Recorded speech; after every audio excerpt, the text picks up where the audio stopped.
પ્રોહિબિશનના ગણનાપાત્ર કેસના આરોપીને પાસાના કાયદા અંતર્ગત જેલ ધકેલતી સારોલી પોલીસ કમિશનર શ્રી અનુપમસિંહ ગહેલોત સાહેબ તથા ખાસ પોલીસ કમિશનર શ્રી સેક્ટર 1 તથા નાયબ પોલીસ કમિશનર શ્રી ઝોન 1 તથા મદદનીશ પોલીસ કમિશનર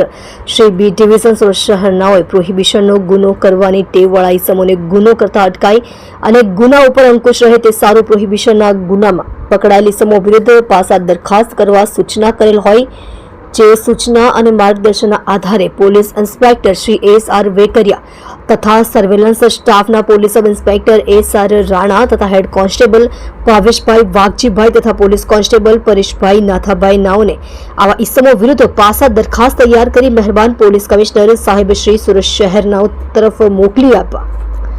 સૂચના આપતા દરખાસ્ત તૈયાર કરી મહેરબાન પોલીસ કમિશનર સાહેબ શ્રી તરફ મોકલી આપેલ છે. પાસા દરખાસ્ત મહેરબાન પોલીસ કમિશનર સાહેબ શ્રી નાઓ દ્વારા મંજૂર કરી પાસા હુકમ કરતા બુટલેગર ઇસમ વસંત ચુનીલાલ મિસ્ત્રી ઉંમર વર્ષ 35 રહે F102 હેપી રેસિડેન્સી પ્રાઇમ શોપની પાછળ વેસુ સુરત મૂળ વતન ગામ નવા ગામ તાલુકો સોનગઢ જિલ્લો તાપીની